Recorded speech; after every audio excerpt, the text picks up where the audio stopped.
Welcome to Many Hearts Make Light Work podcast. We are inviting progressive thinking in reimagining and reinventing strategies that make work lighter. Let's renovate old ways of thinking so we can open new doors. Hi everyone, it's Michelle Dowd here with Gill Holden, and we are so excited for our first episode of Many Hearts Make Light Work. And we're so thrilled to actually be bringing together a energy of both of us where we're so passionate and so very excited to be part of a recruitment revolution where we see work changing, solutions being put out there, problems being solved, and learning from all the mishaps that occur inside of our businesses. Gill, welcome. This is your first ever ownership of a podcast collaboration. Yeah. It's very exciting, isn't it? This is so exciting. I can't believe that this is day one of our podcast. Wowzers. I'm so excited. I'm excited because this has been a dream of mine forever, like such a long time. And I really probably would have always put it on the back burner because I would have thought, yeah, what? That's in the too hard basket. And then you come along, Michelle, and go, no, it's not. Let's do it. Let's go for it. Yeah.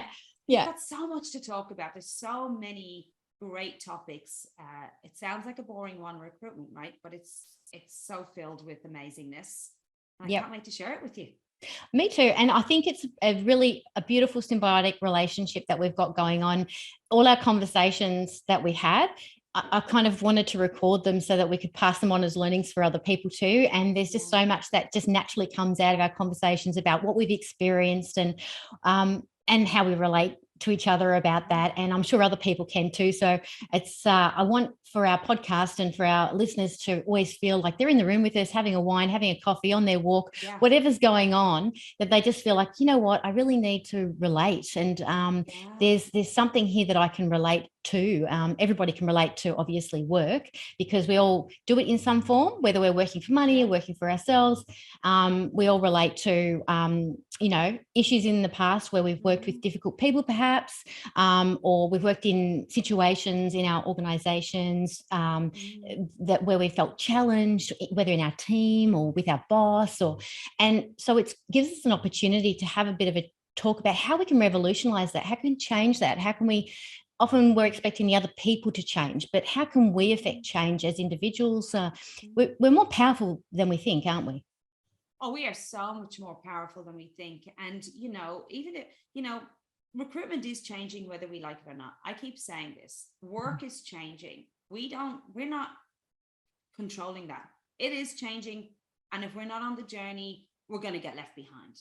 It's that simple, like modern recruitment solutions have no place in the past, right? Traditional recruitment solutions live there.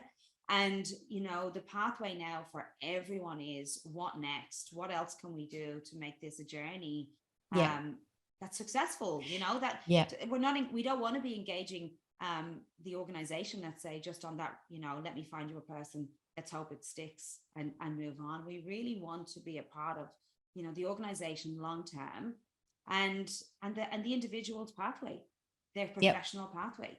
This is huge. It is. And people are so, they're so powerful. They're so sort of, if we know how to actually work with people's spirit and their heart, what we're doing is we're really unveiling a powerhouse that we might not have unlocked as employers or managers or team leaders or colleagues. And that's exciting because with so much untapped potential in the workforce, imagine unleashing that. Imagine if our podcast could do that. That would, I'm so excited about that. I hope that happens. I think it can. I really do think, and I hope that it will at least create some excitement about how different that will be or can be, or, at least some question. What if we tried something different? What if we, went about this in a different way? How about we look at other options for recruiting or for engaging our future employees? Yeah. There's so many options out there, there's so many different things and ways.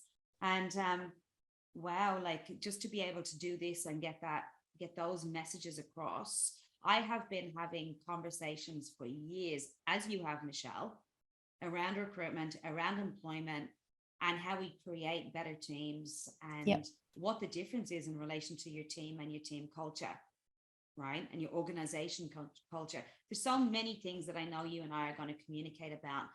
Up until now, I've hit roadblock after roadblock after roadblock. And oftentimes I would be told that I was too futuristic in my approach, right? Too futuristic. I love that. Too Oh my God. futuristic. Too futuristic. Come on, bring it on. Bring it on, baby. I futuristic. love it. The world is not ready for that.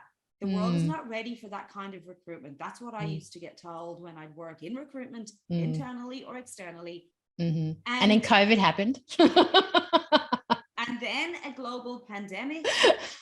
You know, what way to propel us all into the future of working and a revolution itself. So good. I mean, you know, for what it's worth, COVID challenged us in so many ways, but it really stripped us back, didn't it? Stripped us back to what do we really value? What really matters to us? How we really want to spend our time? Really that sort of whole, a lot of people's, you know, first fear is death, you know. So if people are thinking, oh gosh, sure, I could die, or, you know, what if my partner dies or someone close to me dies? How do I want to spend that time? It really pushes those values of mattering to the fore, and people's self-esteem and empowerment has naturally, you could say, illuminated. And so COVID has actually provided a platform for people to feel more valued and more empowered. So I think a lot of people are trying to figure that out and navigate that. Some are, you know, going to the other extreme, and there's a lot going on there as you stumble along and find your way with that kind of illumination. But I think it's given us an opportunity, a real opportunity to take a really good hard look at the inside of organisations and what is really going on for people. Yeah, you know, you even hear things like at the moment there's a new thing that's there now that's happening with the individual called quiet quitting. I don't know if I'm sure you've heard the term, like quiet quitting. That's really interesting. I'm really interested in that term in itself, and the reason why is because we go through something like a global pandemic or anything worldly traumatic, and we start to reflect from an individual perspective, what is it that we really need? Why do we need this? Do I need everything that I've been striving for pre-COVID? We were in this kind of in the rat race, you know, getting up, going to work, you know, needing to have the house paid off and the beautiful car and everything, you know, all of these kind of things that we assumed we needed. And then we hit this global pandemic and, you know, the world has stopped, and we're saying, oh, actually, I can live on a lot less and I can be happy with a lot less. So people are sitting in this quiet quit space and they're saying, well, will I stay here? Do I need to stay here? What do I actually need? And is it here? Right? So organizations need to get worried about that, you know, and they need to question, and, you know, I believe they need to start at least looking at that as a little bit of a hidden, it's a treasure of information right in there. And it is, it's not paid attention to, it's going to get messy. It is. And I'm excited too that we're finding our way. Well, one of the really big catalysts for igniting my passion around the recruitment reinvention space has been, and I'm not promoting or anything, I'm just saying it's just a personal thing. I've read and shared with Gill a book called 9 Lies About Work. And it's written by Marcus Buckingham and Ashley Goodall. Looks like that. And I joked to Gill and everybody else that I've shared this with, and I don't buy books. I usually just ebook them, but this one I had to, because I've like marked it on all the pages and turned down pages and things like that. And so I shared it with Gill, and then as we were just talking about the book itself and how awesome the 9 lies were and diffusing those 9 lies were, we thought, wouldn't that be good topic, like fodder to draw on as we're navigating our podcast, because they're so topical, like these 9 lies. And so we thought, what a great idea to weave that into our first season, so that we can get to make a podcast together, enjoy a topic material that's juicy and yummy and and that we can probably weave stories into that we've experienced ourselves. And also just giving us, I guess you could say, that foundation of something to focus on, which is always great for a podcast. But what we'd like to share is a lot of connections on who are passionate about contributing to our show as well. Hey, Gill, like you know, you've got so many people, I've got so many people in mind that would have a lot to say about. Yeah, I mean, just even to think about the place that we work from and where we are positioned, you and I, and the industries that we're associated with. And I just want to highlight here that recruiting for me has been something I've been doing for a very long time. And also not necessarily just recruiting, but just in that HR space and managing people and understanding how we tick, what makes us tick and why we work and so on. And I've always been really interested in that. But also now when I look at when we look at the space moving forward, the amount of people that I've communicated with just over this past 3 years who are, you know, almost championing the, oh my God, Jill, this is so needed. This is so desperately needed. Yeah. You've got to do this. Don't, you know, don't fall back. And there's been times where I've thought, what am I doing? Am I losing my mind? Because, you know, it's hard work. When you start a new business, it's hard work. It's not easy. There's a lot of days that feels like Groundhog Day, and it's, you know, it's a hard slog, but it's just, I feel like I've been called to something that called to a passion project almost that needs to be delivered. There's a message in this. And I know you feel that message too, Michelle, and the people that I've connected with. And I'm talking, you know, the industries. I'm working in healthcare, working in not-for-profit. I've had a little bit of touch points in finance, brief, but still there. And there's been some local government work, and there's been all these different industries. And when you think about that for a minute, you know, we're always told to stick to our niche. And that always confused me. Stick to your niche, stick to your niche, stick to your niche. And I think, okay, what does that mean? Stick to my niche. My niche is people. My niche is people. Okay. So if you want to meet, I worked in healthcare for a very long time. I get the healthcare world. I get the not-for-profit world. They're the two spaces that I can say that I know inside and out. Yeah. But my niche though is people. That's where I work well. That's what I do well. So if you want me to help you find your people, and you're happy to help, and you're happy for me to kind of, you know, uncover a better way of bringing those people into your organization and making that better for you, bring it on. Yeah. I work in any industry. So now we've got all these people that want to be part of our podcast and saying, Jill, let me, you know, bring a message to it. Let me talk about what we see in our organizations that will be perhaps even worthy of listening to for the listeners. And from every industry. It's exciting to be, always, like when I was doing Enlightened Conversations, and some people know me by the name of Michelle Lightworker, because that was my stage name for many years, and also my spiritual name. I love to use both, but I'm just, for the convenience factor, going under Michelle Dowd, because it's my married name and I love that too. But from my days on Enlightened Conversations, and High Vibe Hunter, I would bring people into this production studio from the sheer excitement of unveiling what they were into, because I knew that when you tap into a person's passion about what they're passionate about, it spreads meaning out into the world, and it changes the world. And you know how you said your niche is people? My niche is evolving consciousness, and that's people, right? Because people pretty much evolve consciousness. But I also believe that consciousness exists in business, like as business as an entity. So when you bring all these people together and they're all sharing a certain consciousness, often it's sometimes, I'll just say it this way because people could probably relate to it. Often it's the biggest bully in the room that rules the consciousness in that organization, which can make or break an organization, and also teams, and also create toxicity. So if we can inject consciousness into an organization, that can, I guess you could say, can stand up to that energetically, to be bigger than a toxic one.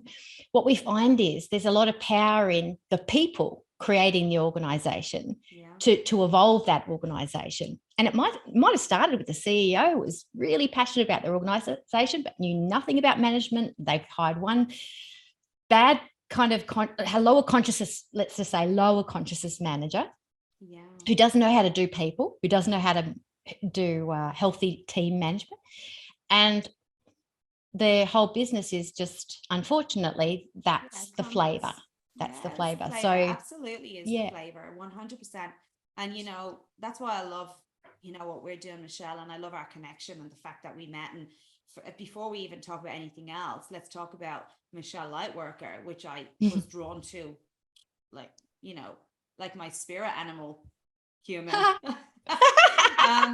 But what I love is that, you know, then we spent time, and just even having this conversation openly with, you know, with an audience, then we spent time thinking, what would be the right word, what would be the right name for our podcast?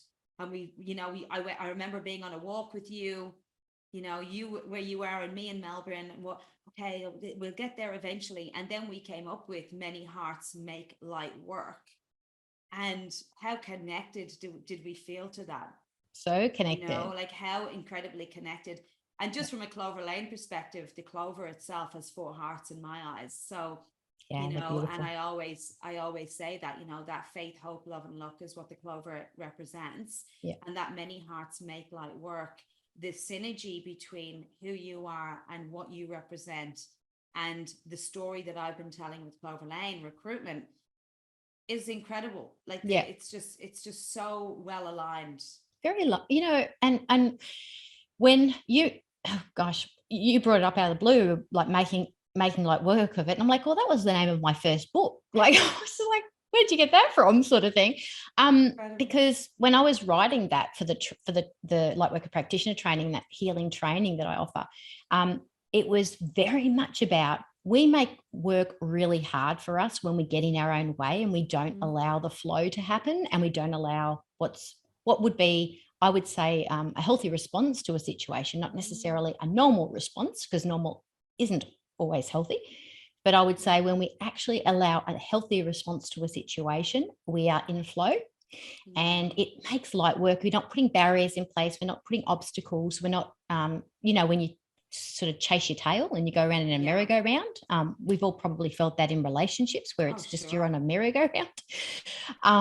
And so, yeah, when you said that, oh my gosh, that's so incredibly true. Like, when we come together with that same healthy response, which is usually from our heart, many hearts. Well, we're making light work together, aren't we? We're making that as a team. It's not just about us as an individual anymore in work.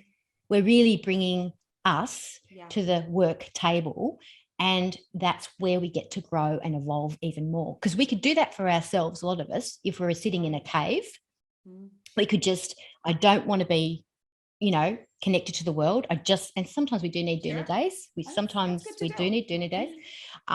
But ultimately the goal is, how do I continually show up and be in and of the world, and be my best self, and be of service, and also feel connected to a team in a holistic way, in a heart-centered way.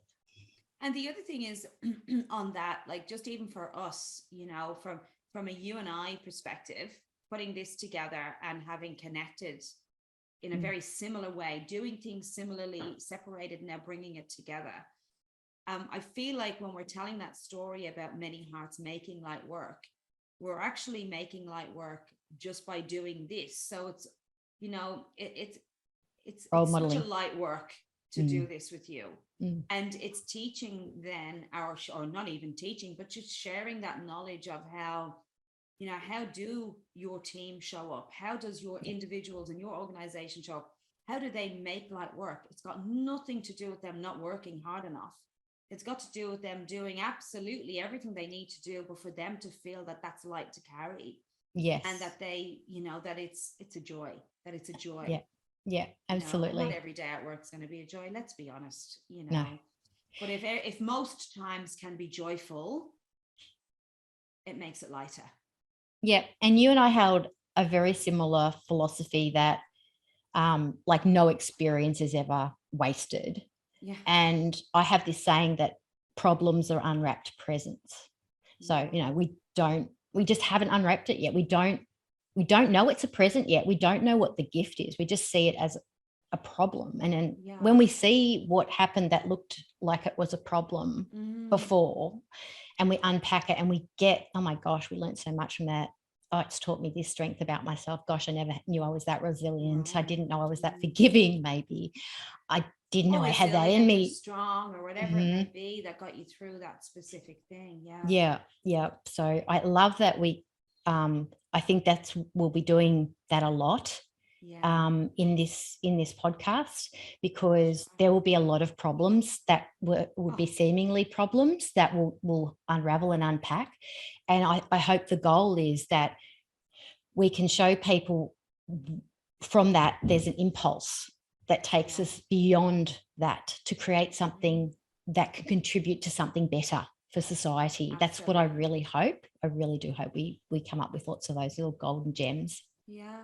And you know, I'm associated with a beautiful group of business women out there, you know, Michelle, and when I originally kind of kicked off this journey mid-COVID, by the way, it was no easy feat to start a new business when everyone was hiding behind walls, but it gave me an opportunity, though, to say I'm going to start. I knew it was time to start, by the way. It was well and truly, it'd been 10 years in the brain making. It wasn't just something that came out of the blue. But in the process of COVID, and when that all kicked off, and I thought, okay, now's the time to get the ball rolling. I associated myself with a beautiful group of female founders who are, gorgeous and incredible and just really supportive. And they were all at the time saying to me, Gill, a movement starts with one person, Yeah. And I really believe that and I think this is a move. This is not about anything other than us creating a movement that will be, as we say, a recruitment revolution. I don't think that there's so much noise out there, right? There's so much noise when you think of LinkedIn, social media, every platform that you can think of is talking about employment, right? And newspapers and articles and so on. But I still think that all of what I read and see, there's still a missing link. And the missing link is how we do it now, not how we were doing it before. Like, exactly. There's a lot of talk about how do we build more? How do we make more money? Of course, everyone wants successful organizations. There's nothing wrong with that. But we're still missing the mark. We're still missing the mark. How do we hire people to be where they feel like they need to be? Yeah. How do we really get down and dirty with what it is that they need? And actually, how do we coach the organization to think differently about how they bring their people in? Yeah. And like for someone like myself, because I, specialized in counseling, recovery from addictions, burnout, PTSD, family systems, relationship counseling, and work addiction actually too was a specialty. And I had I really, when I did a lot of my addiction counseling, it was recovery from like those, you could say, more high functioning ones, like love addiction, work addiction, sex addiction, where you can hide it all, but it's still going there. It's still happening for you. It's still on your mind constantly, eating disorders, those kind of ones. And what I found was a lot of people still stuck in, and we spoke about this offline today, about being addicted to their trauma, always doing what you've always done because it feels familiar, but that's just usually what you're born into, what you've grown into a family system or a relationship potentially, or even your first workplace where it was normalized to be, toxic.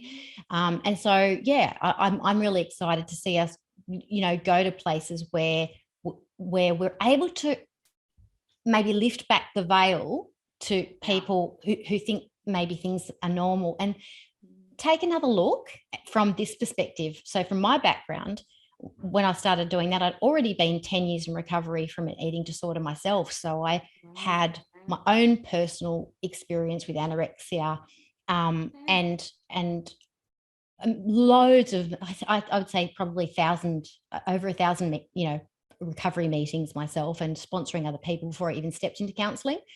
So I had all that. And so your eye is trained to notice, your eye, your ear, your gut. And so that does take a little bit of training for people to really get, if they haven't walked through that. So being able to do that, I'm excited about, to help people get those shortcuts on board where we go, oh, if you're noticing this is what's going on, and being able to actually give them the power and the skills of insight into what's really going on in their organization, because you can't heal what you can't feel, you can't heal what you can't see, you can't contribute to a better workplace if you're part of the problem. I just love that you just said that, like that's 100%. And the other flip of that coin is creating a comfortable space and a safe space for the individual who may be experiencing whatever the trauma is that they're experiencing. Yep. Let's be clear here. Absolutely. There is no one, I don't know a single person, I don't care who you are or how much money you've got. That means nothing when it comes to trauma. I don't know a single person in my life who hasn't experienced a traumatic experience at whatever way, because trauma, do we deal with trauma also very differently, right? Mm-hmm. That they haven't had something traumatic that they had to experience at some point in their life. And oftentimes the trauma that we feel strips us, most of the time, in fact, of the self-worth that we have. We put ourselves in this category of, well, this is just what I was cut out for, or I wasn't meant for anything good, or, that's how the other half live, all of these things that we condition ourselves with as soon as trauma hits. And based on what you've said in relation to, educating the organization and how we see and feel and, understanding those traumas, also then creating that safe space for the individual, that if they are the one experiencing that trauma, that it can be broken down with them and normalized, that it's okay that you feel this trauma, but in no way does this diminish who you are as an individual. In no way does this mean that you're not worth succeeding in whatever it is you choose to succeed in when the time comes. And right now you might want to just mosey on through so you can deal with the trauma. But when the time comes, we're here and you can jump right back in, and there's a safe space to explore that. I think that's so important. Yeah, I agree 100%. And some people don't know how to hold space for people in trauma. And sometimes you can miss the cues to somebody being in obvious trauma. And if you miss the cues when someone's in that space, the person in trauma can sometimes just feel very invalidated. I had an experience actually where, and just because I'm, an evolved soul from years of my own therapy and recovery and all that, that's true. It has evolved me. I never used to be as evolved as I am. But from the point of view of being in a group situation, I felt very, very traumatized when I heard some news about some expectations that were expected of me that were not stated at interview, very shortly into a job. And that the feeling that I had to do a certain thing in the next 2 weeks to ensure the livelihood of every single other person in a medical clinic, that was on me. That was which, by the way, all turned out okay, just letting everybody know ahead of time so I don't put you all in trauma. But the fact that was on me, I was in a natural state of shock and like literally, feeling like, holy cow, like, wow, like I had to take a breath. That's a lot. And I remember at the time, the one of the senior people in the room, like they were speaking to me as if like they were doing their best to, I guess you could say, they could see there was something not quite right, but they were doing their best to make it better. And the way they were choosing to make it better was making me feel worse. And what they said to me was, it's okay, don't worry, nobody has died. So, they were trying to make it better. But what I really needed to hear was, wow, this is big. This is a lot for you to process. You probably need a moment. If you need any support, I'm here for you. Or do you need some support now? Do you need to talk or not? So that's what I really needed at the time. But what ended up happening was I didn't say anything because I didn't want to respond in a way that was, inappropriate at the time. And then after the meeting, I just did want to take my space. But then what happened from there was they kept talking about how it should be okay for me. And they kept me back after the meeting. And because it's fine, you shouldn't worry about it. Those kind of people think those comforting words are comforting. But what happened for me was I was thinking, yes, it does matter to me. Oh, I am actually affected. So I was healthy enough to have my own internal dialogue. And I just remember saying to that person that, it's okay. I'm just feeling a little bit, it's a lot. It just felt like a bomb went off. So, and then trying to help them understand that. Later on, I addressed it as well, just to try and help them understand. And so I think that's all we can do, is be emotionally intelligent. But how do we do that? And I'd like us to be able to show people how can we, as an organization, as well as people in that organization. Oh my goodness, it's huge. It's so important. It's such an important aspect of, I guess the message, or that, again, that recruitment revolution that we're trying to create. Creating, 100% creating. It's an important step in that direction, because if we don't do that, if we can't at least encourage the organization to, again, look at things in a different way, ask deeper questions, get more curious about the people that you're bringing in. And again, the other thing is, the coach in me wants to say, step out of your own skin and look in at your people and see things from their perspective. Just step out of your own self and look at things from a multitude of different perspectives. And I always, when I'm working with a client, that I'll just give you a bit of a breakdown on what you just said there, Michelle, and just the experience that you've had. But if I was the manager in that space, what I would encourage, when I'm encouraging managers in that space, what I will often say is hover over your team. In other words, I don't mean hover over the shoulder, hover over the room. Imagine you were hovering over the room and you can see things from above. What would that look like to you? What would you see if you were stepping out of yourself and looking over the entire picture? And there's a guarantee that you'd see a whole lot more than when you're in your own world and you're dealing with what's in your own head, and you're kind of just, scurrying through the day saying, oh, don't worry, you'll be fine. Nobody's died. It's not enough, right? It's just not enough. It's not good enough. Sounds like you're being compassionate, but actually you're not. It's invalidating somebody's reality. And that is one of the biggest things I learned as a counselor, is never do that, because the minute you try and make those feelings go away, you've dismissed a person and you've emotionally invalidated them.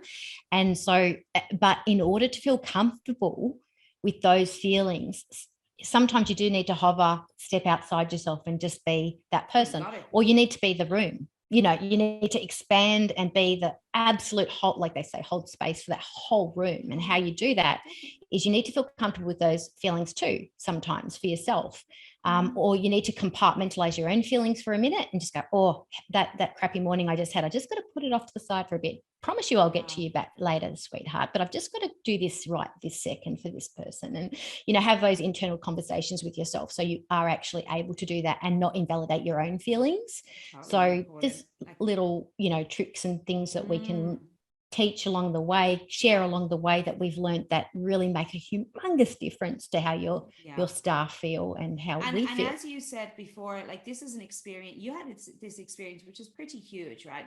I've had loads of experiences, not exactly like yours, but similar experiences. And in an episode, I would love to talk about that, because there's so many reasons as to why I'm here today. I feel like if we allow ourselves to, we fall into where we're meant to be, right? And since the day I stepped foot in Australia, when I was 18 years of age, very young, I've had experiences, and before I left Ireland, I had my very first experience of employment that really shaped. It was a traumatic experience, but it really shaped. And I do believe now, today, I still remember that unusual experience, and I've never forgotten it. And I share it regularly with clients and candidates because I use it as a way to almost encourage them to not fall into the trauma of, you know, that bad experience and think that you can never get out of it. Yeah. There's always another pathway. Exactly. And there's just so much for us to, we'll try and keep to the half-hour show limit as we go. It's just so much for us to always be talking about. I'm so excited to, I love it. And I'm super excited about our next week as well. Just talking about the first lie, which is people care which company they work for. And actually, before I read the chapter, I thought I did. And I do.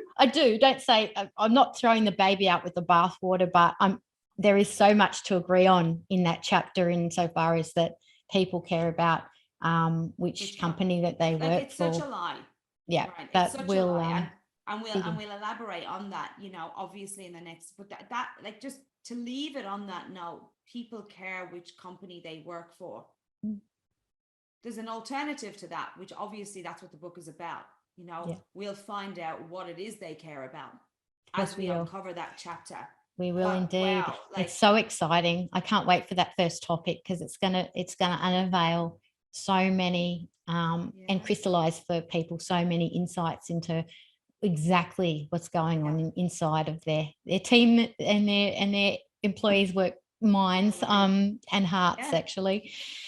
Well, so lovely to share this first podcast with you and co-create this with you, and I'm excited moving forward for the next podcast and beyond.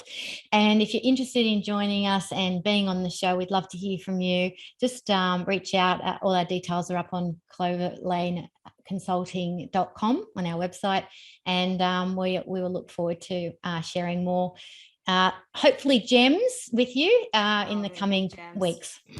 Gems. Wonderful. Thank you. Thank you.